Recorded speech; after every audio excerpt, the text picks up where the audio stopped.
जी जी formal charge means के FC और valence electrons mean के वीई उससे, और बॉन्डेड पेयर्स जो हैं उन्हें हम स्ट्रिक से डिनोट करते हैं, जो नॉन बॉन्डेड इलेक्ट्रॉन है उसे हम डॉट से डिनोट करते हैं। ठीक है, तो इसकी बेस पे हम फॉर्मल चार्ज फाइंड आउट करेंगे किसी एक मॉलिक्यूल में, किसी एटम में फॉर्मल चार्ज क्या है। ये फार्मूला जरा मैं इसको बैक भी करूंगा दोबारा, फिर हम इसकी तरफ आएंगे। अब जैसा कि हमारी ये जो है वो कुछ मैं इसके गाइडलाइंस भी आपको बता दूं। इसकी गाइडलाइंस क्या है फॉर्मल चार्ज की फाइंड आउट करने की। एक तो molecular structure in which all formal charge are zero, मतलब वो हमने मॉलिक्यूलर स्ट्रक्चर्स लेनी है जिसमें ओवरऑल कोई मतलब NH4 जैसे उस पर पॉजिटिव चार्ज है ऐसा ना हो, या समटाइम ऐसे है कि हमारे पास OH नेगेटिव है उस पर वो चार्ज ना हो, मतलब ओवरऑल लेवल स्ट्रक्चर पे कोई नेगेटिव चार्ज ना हो। ठीक है, और उसके साथ साथ हम इसकी जो फॉर्मल स्ट्रक्चर्स जो फाइंड आउट करेंगे उसमें वैलेंस शेल में इलेक्ट्रॉन्स कितने हैं उनको भी हम देखेंगे। ठीक है, और ये हमारी स्ट्रक्चर है, इसको जरा देखें। लॉफिंग गैस की स्ट्रक्चर है, इसको हमने यहाँ पे देखना है कि हमारे पास ओवरऑल पॉसिबिलिटी क्या है।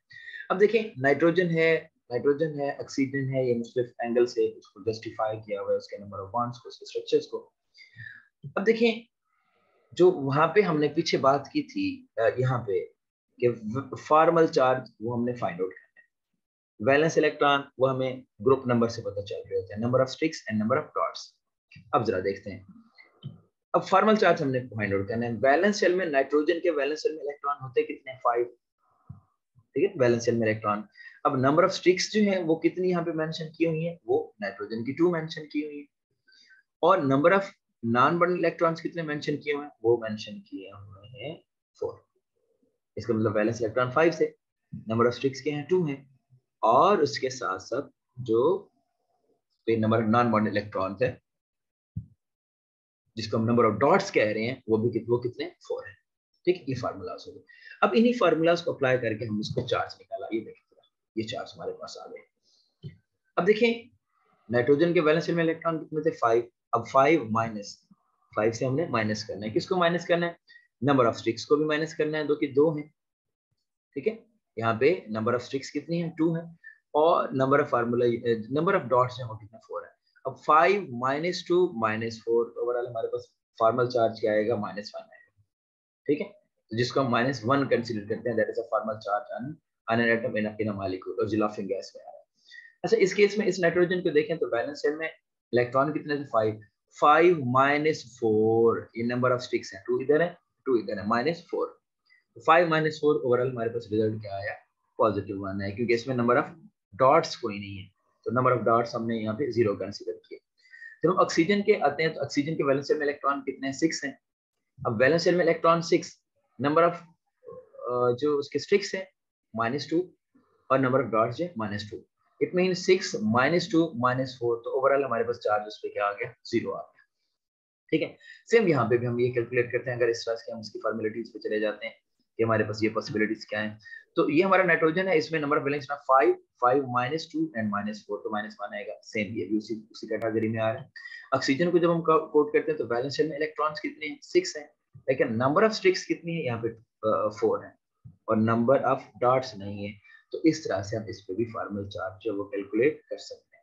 ठीक है, ये किसी पे भी एटम पे विद इन मॉलिक्यूल, हाँ शर्त ये है कि हमारे एटम जो है ओवरऑल उस पर चार्ज नहीं होना चाहिए। ओवरऑल हमारा जो मॉलिक्यूल है वो क्या होना चाहिए, न्यूट्रल मॉलिक्यूल होना चाहिए।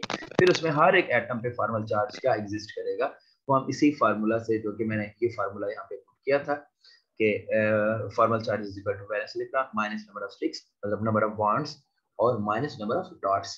ठीक है, इन फार्मूला से हम इसको कैलकुलेट कर रहे होते हैं। क्लियर हो गया।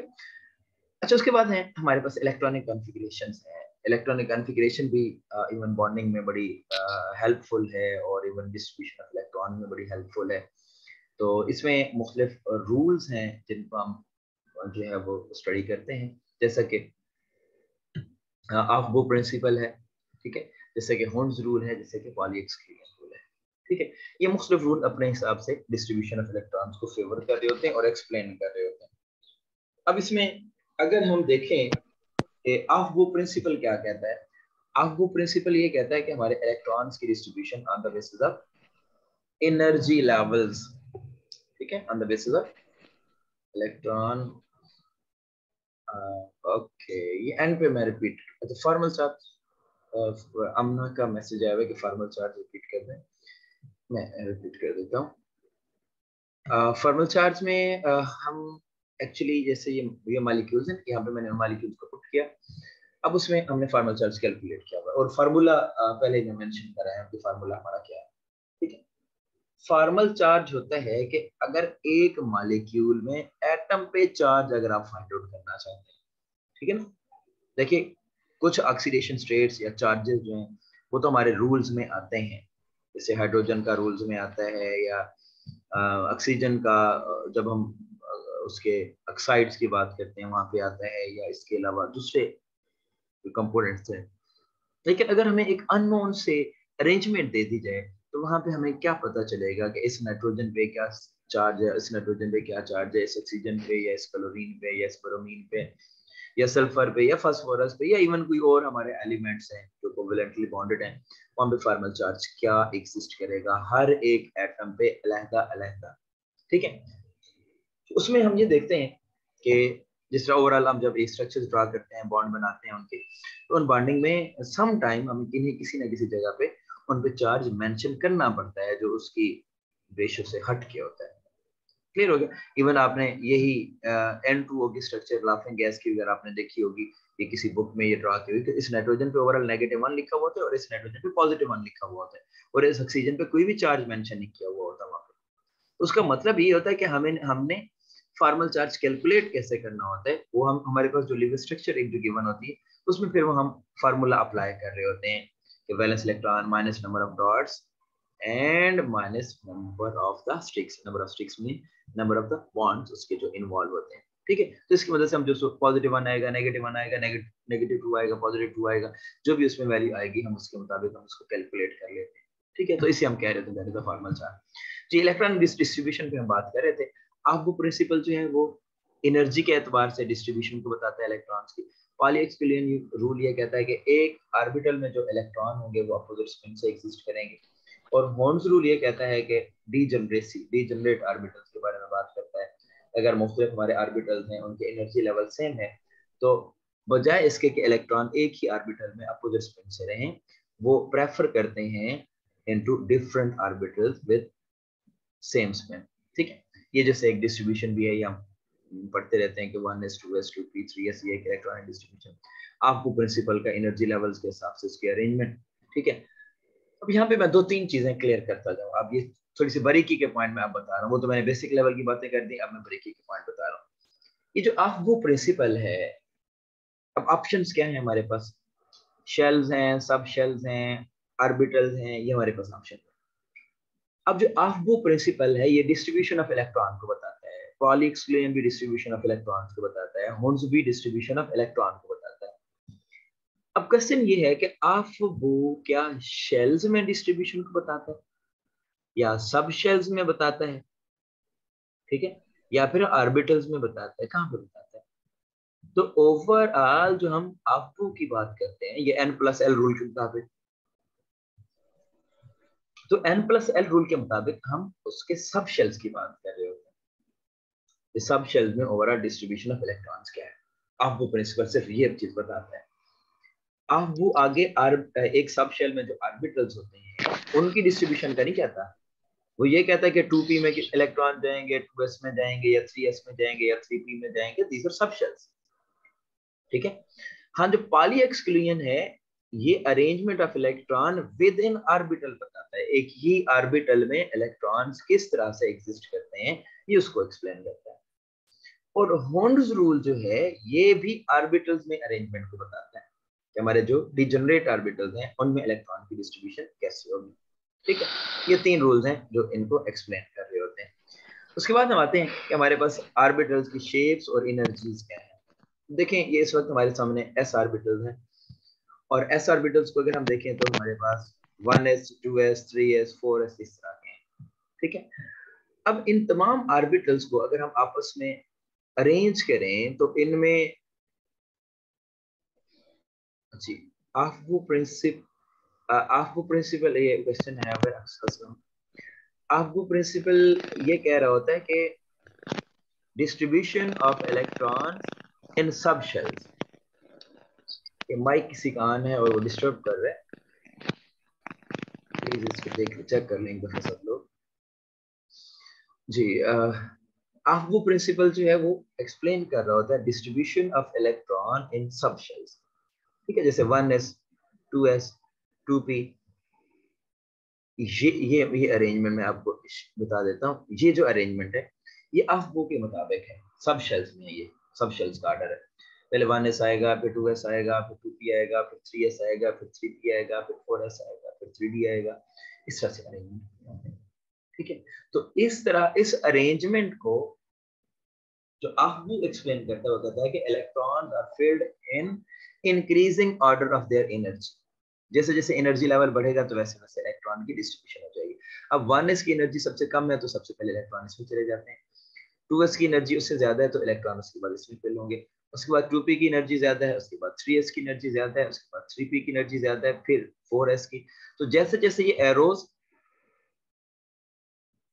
डिस्ट्रीब्यूट हो रहे हैं तो इलेक्ट्रॉन वैसे ही अपने आप को डिवाइड करते हैं। ये कहता है आफ्बू प्रिंसिपल, ये कहता है डिस्ट्रीब्यूशन ऑफ इलेक्ट्रॉन इन सब शेल्स। ठीक है, अब मैं बात कर रहा था shapes of the orbitals. Shapes of the orbitals में अगर हम देखें तो 1s 2s एंड 3s। अब दो तीन चीजें हैं, दो तीन बातें हैं यहाँ पे जो पूछी जा सकते हैं। इन तमाम की शेप्स सिमिलर है या डिफरेंट है? शेप्स आर सिमिलर, वो भी स्फेरिकल है, वो भी स्फेरिकल है, वो भी स्फेरिकल है। तो क्या इनका साइज सेम है? नहीं, साइज इज डिफरेंट।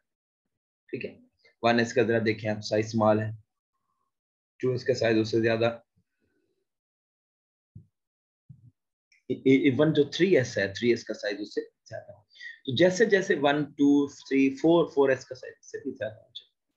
तो 4s large in size as compared to 3s large in size as compared to 2s large in size as compared to 1s। तो क्या एनर्जी इनकी सेम होगी? नहीं, एनर्जी भी डिफरेंट होगी। 1s की एनर्जी सबसे कम, 2s की उससे ज्यादा, 3s की उससे ज्यादा, 4s की उससे भी ज्यादा। अब देखें शेप्स सेम है इन तीनों की, एनर्जी डिफरेंट है और साइज भी डिफरेंट है। ठीक है, हाँ इनमें एक्सिस की कोई बात नहीं, बिकॉज दीज आर स्फेरिकल, तो यहाँ पे एक्सिस का कोई चक्कर नहीं है यहाँ पे। फर्दर हम आते हैं कि पी ऑर्बिटल्स क्या है, पी ऑर्बिटल्स की अरेंजमेंट क्या है। अब पी ऑर्बिटल्स की अरेंजमेंट में अगर हम आए तो पी एक्स पी वाई और पी सी। अब इनको जरा अगर हम रिलेट करें तो ये किस तरह से इनका रिलेशन होता है। अब हमारे पास ये P X P Y P G है, इनमें एक्सेस सिमिलर नहीं है, एक्सेस सिमिलर नहीं है। एक तो एक्सेस की बात आ गई, साइज इस वक्त सिमिलर है, शेप भी इस वक्त क्या है? सिमिलर है, और एनर्जी भी क्या है? सिमिलर है। अब जरा मैं रिपीट करता हूं, अगर मेरे पास 2px 2py और 2pz है, 2px 2py एंड 2pz, तो इन तीनों की शेप सिमिलर है, ठीक है, साइज भी सिमिलर है, एनर्जी भी क्या है? सिमिलर है, but axis are not similar. Axis क्या होंगे? डिफरेंट होंगे। हाँ, अगर हम 2px और 3px को कंपेयर करेंगे, 2px एंड 3px, फिर एक्सेस सिमिलर होंगे लेकिन एनर्जी डिफरेंट। ठीक है, और ओवरऑल साइज भी डिफरेंट। हाँ, शेप क्या होगी? वो सिमिलर रह जाएगी। ठीक है, ये मैंने बात की, अगर 2px और 3px को अगर हम कंपेयर करें, 2px एंड 3px, ठीक है, एक्सेस भी सिमिलर है, शेप भी सिमिलर है, but energy and size is different. Okay हो गया, ये हमारे पी ऑर्बिटल में एनर्जी का, साइज का, एक्सिस का, और उसके साथ साथ जो हमारे शेप्स हैं, इन तमाम की बात हम कर लेते हैं। अगर हम डी ऑर्बिटल्स में जाते हैं तो डी ऑर्बिटल्स में भी कुछ इसी तरह की डिस्ट्रीब्यूशन है, जैसे डी एक्स वाई वाई जी जी एक्स स्क्वायर वाई स्क्वायर जी स्क्वायर। अब इन पांचों में से जो शेप डिफरेंट है वो किसकी है? वो डी जी स्क्वायर है। ठीक है, अब इसमें जो बकिया चार ऑर्बिटल्स हैं उनको हम कहते हैं clover leaf shape, clover leaf. और जो हमारा डीजी स्क्वायर, इसको हम कहते हैं collar shape, COLLAR, collar shape होता है। ठीक है, डीजी स्क्वायर कॉलर शेप होता है, और बकिया जो है वो क्या होते हैं? क्लोवर लीफ शेप जो है, इन फॉर्म्स में ये एग्जिस्ट करते हैं। ठीक है, बाकी अगर हमारे पास 3dxy 3dyz 3dx 3dx square y square 3d square है, तो इनकी एनर्जी सेम होगी, शेप्स इनमें एक के अलावा बाकी सबके सिमिलर है, ठीक है। हाँ, एक्सेस में फर्क जरूर है, और अगर एनर्जी इसमें है तो वो भी सिमिलर आ जाएगी। ओवरऑल एक ही अगर शेल पे ये ऑर्बिटल्स हैं, फिर एनर्जी सिमिलर आ जाएगी। ठीक हो गया। तो ये यहाँ पे हमारी जो ऑर्बिटल्स डायग्राम्स हैं वो यहाँ पे कंप्लीट हो जाते हैं। उसके बाद हम आते हैं कि हमारे पास कुछ पोलर मॉलिक्यूल्स होते हैं और कुछ नॉन पोलर मॉलिक्यूल्स होते हैं। अब जो पोलर मॉलिक्यूल्स हैं उनमें पोलैरिटी एग्जिस्ट करेगी, डायपोलर एग्जिस्ट करेगा, और जो नॉन पोलर मॉलिक्यूल्स हैं उसमें डायपोलर एग्जिस्ट नहीं करेगा। जैसा कि यहाँ पे ये CO2 है, इसमें डायपोलर एग्जिस्ट नहीं करेगा, लेकिन अगर H2 है तो इसका डायपोलर एग्जिस्ट करेगा। ठीक है। अब हमें कैसे पता चलेगा कि पोलर मॉलिक्यूल्स का